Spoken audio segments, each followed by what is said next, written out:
वो वहां आने जाने वाली रेलगाड़ियों में बैठे यात्रियों से भीख मांगकर अपना पेट भरता था। एक दिन जब वह भीख मांग रहा था तो सूट बूट पहने एक लंबा सा व्यक्ति उसे दिखा।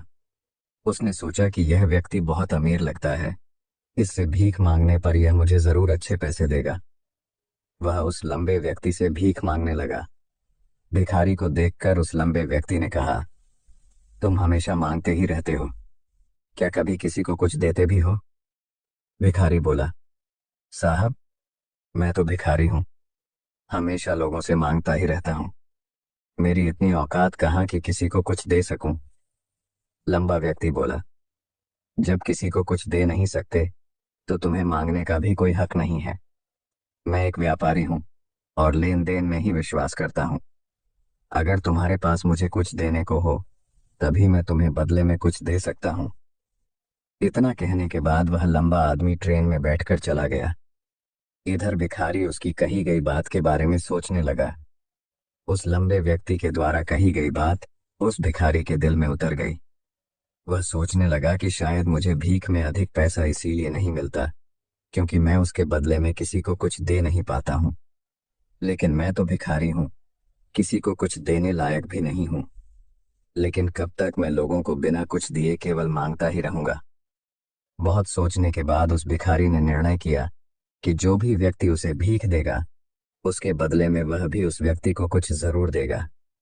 लेकिन अब उसके दिमाग में यह प्रश्न चल रहा था कि वह खुद भिखारी है तो भीख के बदले में वह दूसरों को क्या दे सकता है। इस बात को सोचते हुए 2 दिन हो गए, लेकिन उसे अपने प्रश्न का कोई उत्तर नहीं मिला था। तीसरे दिन जब वह स्टेशन के पास बैठा हुआ था तभी उसकी नजर कुछ फूलों पर पड़ी जो स्टेशन के आसपास के पौधों पर खिल रहे थे। उसने सोचा, क्यों ना मैं लोगों को भीख के बदले कुछ फूल दे दिया करूं। उसको अपना यह विचार अच्छा लगा और उसने वहां से कुछ फूल तोड़ लिए। अब वह ट्रेन में भीख मांगने पहुंचा। अब जब भी कोई उसे भीख देता तो उसके बदले में वह भीख देने वाले को कुछ फूल दे देता। उन फूलों को लोग खुश होकर अपने पास रख लेते थे। अब भिखारी रोज फूल तोड़ता और भीख के बदले में उन फूलों को लोगों में बांट देता था। कुछ ही दिनों में उसने महसूस किया कि अब उसे बहुत अधिक लोग भीख देने लगे हैं। वह स्टेशन के पास के सभी फूलों को तोड़ लाता था। जब तक उसके पास फूल रहते थे तब तक उसे बहुत से लोग भीख देते थे। लेकिन जब फूल बांटते बांटते खत्म हो जाते तो उसे भीख भी नहीं मिलती थी। अब रोज ऐसा ही चलता रहा। एक दिन जब वह भीख मांग रहा था तो उसने देखा कि वही लंबा व्यक्ति ट्रेन में बैठा है जिसकी वजह से उसे भीख के बदले फूल देने की प्रेरणा मिली थी। वह तुरंत उस व्यक्ति के पास पहुंच गया और भीख मांगते हुए बोला, आज मेरे पास आपको देने के लिए कुछ फूल हैं। आप मुझे भीख दीजिए तो बदले में मैं आपको कुछ फूल दूंगा। उस लंबे व्यक्ति ने उसे भीख के रूप में कुछ पैसे दे दिए और भिखारी ने कुछ फूल उसे दे दिए। उस लंबे व्यक्ति को यह बात बहुत पसंद आई। वह बोला, वाह, क्या बात है, आज तुम भी मेरी तरह एक व्यापारी बन गए हो। इतना कहकर फूल लेकर वह लंबा व्यक्ति अपने स्टेशन पर उतर गया। लेकिन उस लंबे व्यक्ति द्वारा कही गई बात एक बार फिर से उस भिखारी के दिल में उतर गई। वह बार बार उस लंबे व्यक्ति के द्वारा कही गई बात के बारे में सोचने लगा और बहुत खुश होने लगा। उसकी आंखें अब चमकने लगीं। उसे लगने लगा कि अब उसके हाथ सफलता की वह चाबी लग गई है जिसके द्वारा वह अपने जीवन को बदल सकता है। वह तुरंत ट्रेन से नीचे उतरा और उत्साहित होकर बहुत तेज आवाज में ऊपर आसमान की तरफ देखकर बोला, मैं भिखारी नहीं हूँ, मैं तो एक व्यापारी हूँ, मैं भी अमीर बन सकता हूँ। लोगों ने उसे देखा तो सोचा कि शायद यह भिखारी पागल हो गया है और अगले दिन से वह भिखारी उस स्टेशन पर फिर कभी नहीं दिखा। लेकिन 6 महीने बाद इसी स्टेशन पर दो व्यक्ति सूट बूट पहने हुए यात्रा कर रहे थे। दोनों ने एक दूसरे को देखा तो उनमें से एक ने दूसरे से हाथ मिलाया और कहा, क्या आपने मुझे पहचाना? दूसरा व्यक्ति बोला, नहीं, क्योंकि मेरे हिसाब से हम लोग पहली बार मिल रहे हैं। पहला व्यक्ति बोला, नहीं, आप याद कीजिए, हम पहली बार नहीं बल्कि तीसरी बार मिल रहे हैं। दूसरा व्यक्ति बोला, मुझे याद नहीं, वैसे हम पहले 2 बार कब मिले थे?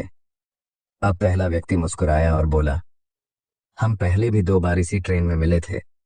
मैं वही भिखारी हूँ जिसको आपने पहली मुलाकात में बताया कि मुझे जीवन में क्या करना चाहिए, और दूसरी मुलाकात में बताया कि मैं वास्तव में कौन हूँ। दूसरा व्यक्ति मुस्कुराया और अचंभित होते हुए बोला, ओह, याद आया। तुम वही भिखारी हो जिसे मैंने एक बार भीख देने से मना कर दिया था, और दूसरी बार मैंने तुमसे कुछ फूल खरीदे थे। लेकिन आज तुम ये सूट बूट में कहाँ जा रहे हो, और आजकल क्या कर रहे हो? तब पहला व्यक्ति बोला, हाँ, मैं वही भिखारी हूँ, लेकिन आज मैं फूलों का एक बहुत बड़ा व्यापारी हूँ, और इसी व्यापार के काम से ही दूसरे शहर जा रहा हूँ।